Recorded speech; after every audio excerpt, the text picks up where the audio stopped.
This review is of NoScript extension that you can use on various browsers, including Edge and Brave and Chrome.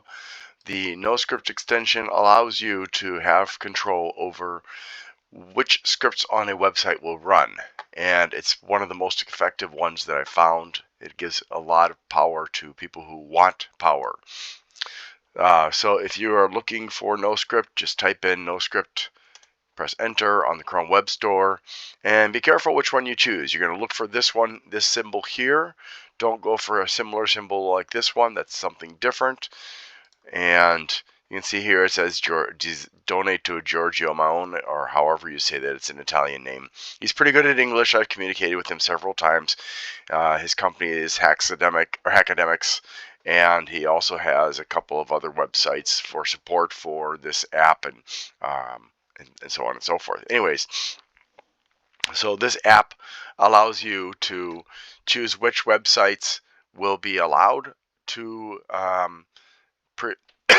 run any particular script, which ones will never be allowed to run a particular script, and it's cross-site. So if you block a script on one website, it will be blocked on every website. If you block a script on if you trust a script on a site, it will be trusted on every site. So say for example, we're on dig.com. Now, I don't actually use dig, I just happen to think of the website. So you see there are several ones here that you can choose to leave at the default, which is blocked. You can set them to blocked with the untrusted symbol. You can set them to temporarily trusted, which is the S with the little clock on it, or you can set them to trusted, which is the just plain S, and then you can set it to custom. Now if you do custom, you get a variety of different options, and I've never actually personally used this option because it's more advanced than I need, but it's there for people who are really advanced at really fine-tuning things. So I don't ever actually use that. I suppose maybe someday I'll study it, but I don't know if I'll ever actually use it. And so if you look at this, the first things that you're going to notice is you have to make a choice as to what happens with a script on a website. Now, you may be on a website, and despite the fact that NoScript is blocking every single script on that website, you're going to be able to use that website. However, the vast majority of websites that I've been to where the scripts are turned off by Brave or by NoScript or some other company will not work properly. So this isn't just something true of NoScript. It's also true of, say, Ghostery and Blur and a bunch of other script blockers. Now, if you, I'm gonna want to use dig, but I don't know if dig is actually safe or not. I don't want it to be permanently set to safe, so I'm just going to set it to temporarily trusted, and then I'm going to refresh it. Now, if you close it, it'll automatically refresh. You don't actually have to press that refresh button.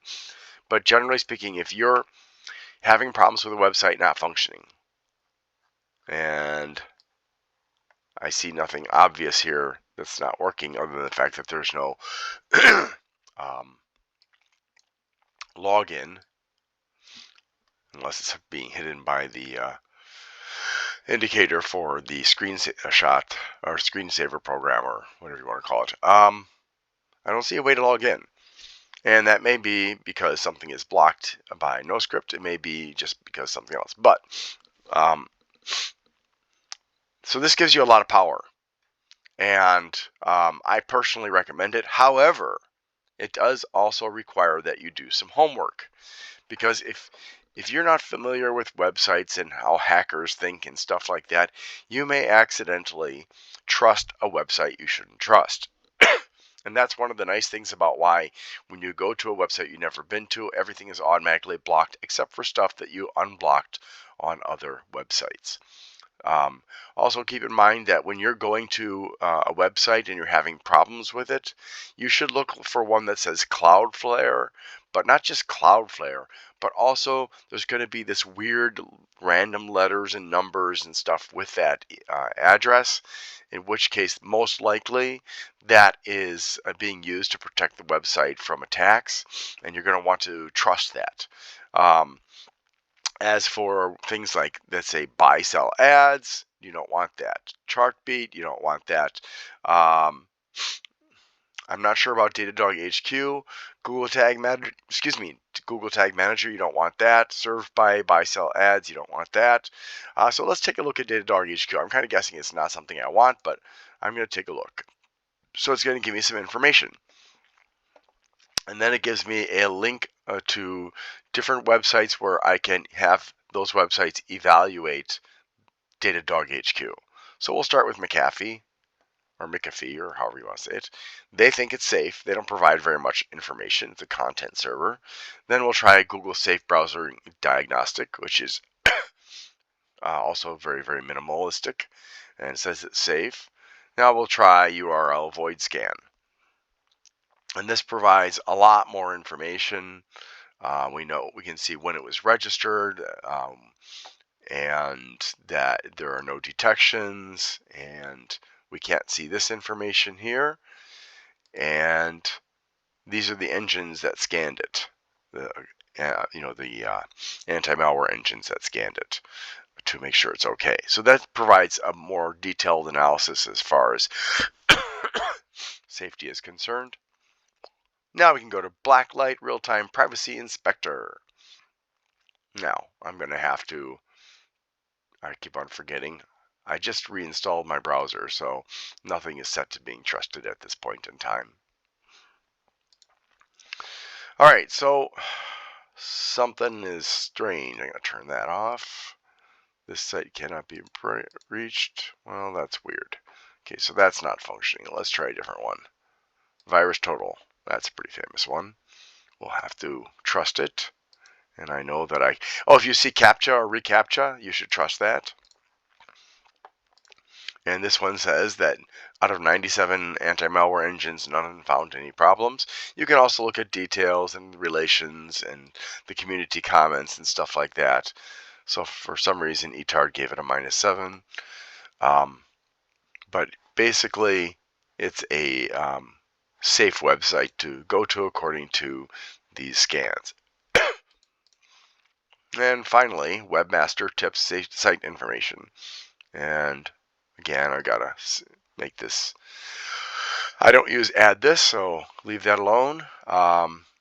Google APIs you're going to want to use, so it's already set to use. Gstatic and stat counter you don't want to use. And so now we can see more information about when it was registered and what kind of a server it is. And it's Alexa rank, it's open page rank, it's umbrella rank, and these different services ratings of it. And then you can see some additional information here. Now, based on what I have seen from these 5 websites, since Blacklight couldn't do anything, I think that this is a safe website to visit. So I'm going to go ahead and enable Datadog. Now again, Datadog could be something bad as far as like advertisements.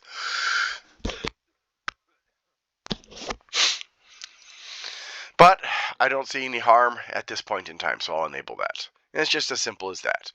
But again, when you go to a website, you're going to have to make choices. Now, obviously, Walmart.com you'll want to use. WalmartImages.com you'll want to use, because those are both things that make the website work correctly.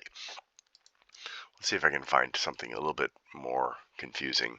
This one, again, same thing. Images, Newegg and Newegg Images. And Amazon, yeah. Don't forget to go to smile.amazon.com and set up a charity that you want profits to be donated to, and make sure that every time you visit Amazon, go to smile.amazon.com, because if you purchase stuff and you don't purchase it through Smile, support.amazon.com, then they will not donate profits. And for whatever reason, Amazon just doesn't default. And I am unaware of a way for it to always default to Smile. So you have to remember to do that, which is frustrating for me because I've forgotten several times. Let's see what else. We don't need these anymore. I think this was the best example. You're going to want to watch out for websites that deal with advertising and tracking and DoubleClick, for example. Also, Cloudflare has got a section where they do tracking of data, so you're going to want to watch out for that particular part of Cloudflare, although not Cloudflare with the generic, or not generic, but with the specific things that I mentioned. That's all. Okay, so this one hasn't been fully trusted. Now, OfficeLive.com and Office.net from Microsoft will both need to be trusted. And gotta turn that off. Braves shields are a bit too intrusive. And if you see a CDN website, that is usually going to be safe as well. Let me just get rid of that.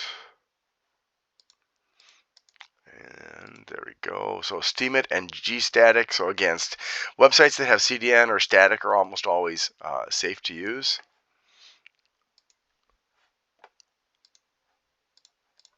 And that's pretty much what I wanted to tell you. Now here's the downside. If you're a novice and you're looking at a website address and you're like, well, I clicked on all those security evaluation links that you showed me, and I still don't understand whether this website's what scripts are safe or not, and I don't know which ones to mark as safe or not safe. Well, that is the downside of, to one degree or another, every single script blocker. Some of them are set up to allow certain websites that are definitely safe and block ones that are definitely not safe. Giorgio tends to leave a lot to the discretion of the user, and so you have to be wise in your decision making, because one decision will apply across every single website you visit for that web page that you're allowing or not allowing to function, or the script I should say. And that means that for some people, they're going to find this this extension or add-on or whatever you want to call it, to be too difficult to use, especially, and even if you don't go into that custom section that I don't use, it's still, if you're not willing to learn about websites and whether or not they're safe. I mean, another thing you can do is you see on the list, you see a website and you're like, well, I don't know if this is safe or not. So then you can go to that website. So abcde.com. I've never been there. I don't know what I'm going to get. You can go there because the scripts are off and not see anything, and you can decide if maybe it'll have some information showing, but like this website doesn't have anything showing, so I'm going to temporarily trust it. And this is really pretty vague. Blockchain-centered development eco. Okay, so this is something about the blockchain. I'm not impressed with the programming of this because you have to actually scroll through to see anything. I mean, I'm holding down the arrow button right now. It's just really awkward, and a little bit sketchy. Wow. Yeah. Anyways, so you can look and see what the products and services are of the company that has that script, and you can say, oh, okay, this company is doing advertising or this company is doing tracking, so I definitely don't want to let this company do anything like Crazy Egg. That would be one that tracks where you move your mouse cursor on your screen, and to let developers know what you're often looking at, because people often move their cursor to what they're looking at, and you'll have to decide if them following your mouse cursor to see what parts of their website attract your attention is something you do or don't want. Again, that's going to be used by the company to improve the website, to increase attraction somehow or other.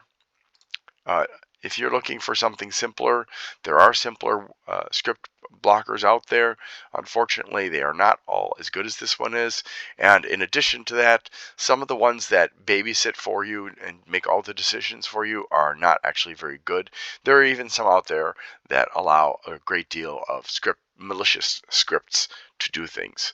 So just be very careful, do your research, and I hope that this review has helped you. Thanks for watching and hope you have a great day.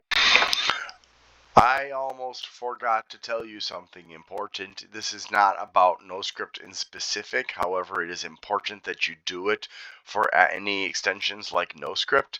And that is that you go into your extension controls, which is often a puzzle piece type of thing.